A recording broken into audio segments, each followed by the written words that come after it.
Donna Lucy తీసుకొని వెళ్తున్న కట్టెలలో పాము ఉంది. అకస్మాత్తుగా అది ఆమె భుజముపై కాటు వేసింది. లూసీ కోపంతో ఆ కట్టెలను నేలపైకి విసిరివేసి ఇలా అరిచింది, నా దేవా, ఇంత బాధాకరమైన పరిస్థితి ఏంటి? నేను నడుస్తున్నప్పుడు పడిపోతున్నాను. నేను పడిపోయినప్పుడు వీపుకు దెబ్బ తగులుతుంది. పని చేసుకోవడానికి ప్రయత్నిస్తే పాము కరుస్తుంది. నేను ఎలాంటి పరిస్థితులు గుండా వెళ్తున్నానో నువ్వు చూడడం లేదా అని అరిచింది. లూసీ ఎండిపోయిన ప్రాంతంలో ఒక మూల ఒంటరిగా జీవిస్తుంది. అన్నీ ఆమెకు విరుద్ధంగానే జరుగుతున్నాయి. ఎల్లప్పుడూ దేవుని మీదే ఆమెకు ఎన్నో ఫిర్యాదులు ఉన్నాయి. ఒకరోజు ఎవరో ఆ చిన్ని ఇంటి తలుపును తట్టుచున్న శబ్దం వినపడింది. వెళ్ళిపో, నా దగ్గర ఏమీ లేదు అని అరిచింది. కానీ ఆ వ్యక్తి తలుపు మరలా తట్టాడు. ఆమె లేచి తలుపు తీయబోయినప్పుడు పొరపాటున ఆమె కాలి బొటన వేలు తలుపుకు తన్నుకొని బాధతో పెద్దగా అరిచింది. కానీ అమ్మయ్య, అదృష్టం బాగుండి ఇంతకంటే పెద్ద దెబ్బ తగలలేదులే అని అనుకుంది. బయట నిలబడి ఉన్న చిన్న బాలుణ్ణి ముఖాముఖిగా చూసింది. ఆ బిడ్డ మౌనంగా, ప్రశాంతంగా, ప్రత్యేకంగా కనిపించాడు. వెంటనే ఆమె ముఖ కవళికలు మారిపోయాయి. బాబు, నీవెవరివి, ఎక్కడుంటావు అని అడిగింది. ఆ బాలుడు ప్రశాంతంగా ఇలా అన్నాడు, నేను దేవుని ద్వారా పంపబడిన వర్తమానికుణ్ణి. లూసీ గట్టిగా నిట్టూర్చి కన్నీళ్లతో ఇలాగంది, అయితే నీవు వెళ్ళి దేవుణ్ణి అడుగు. ఎంతకాలం నాకు ఈ కష్టాలు?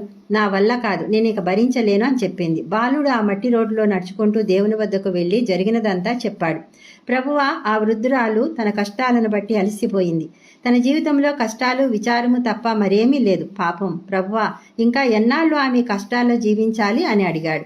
అందుకు ప్రభువు ఇలా చెప్పాడు, ఆమె జీవితంలోని ఆఖరి రోజు వరకు అని వ్రాయబడి ఉంది అన్నాడు. ఆ బాలుడు ఒక్క క్షణం ఆలోచించాడు. ఇలా అన్నాడు, కానీ ప్రభువా, అలా చెప్పానంటే అది ఇంకా అధ్వానంగా ఉంటుంది. ఆమె తన నిరీక్షణ కోల్పోయి పూర్తిగా నిరాశ చెందుతుంది. ఆమెకు సహాయపడేటట్టు ఇంకేమీ చెప్పలేనా అన్నాడు. అప్పుడు ప్రభు ఇలా చెప్పాడు, ఈ రోజు నుండి ప్రతిరోజు రోజుకు 3 సార్లు ఆమె ప్రార్థించాలి అని చెప్పు. ఉదయం, మధ్యాహ్నం, సాయంత్రం ఆమె ప్రార్థించాలి. చాలా చిన్న ప్రార్థన.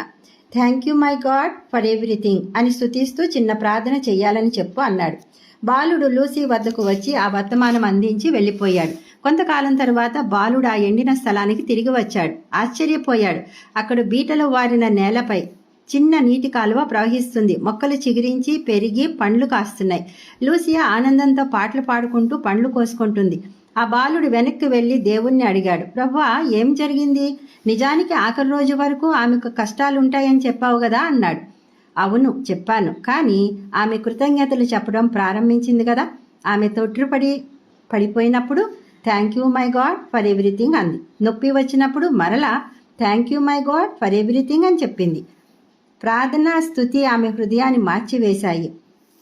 కృతజ్ఞతాస్థుతి అనేది బాధల నుండి ఉపశమనమిచ్చే చక్కని శక్తివంతమైన ఔషధం. ప్రపంచంలో దానికి సాటి అయినది మరొకటి లేదు. కొంతకాలానికే ఆమె తన జీవిత గమనాన్ని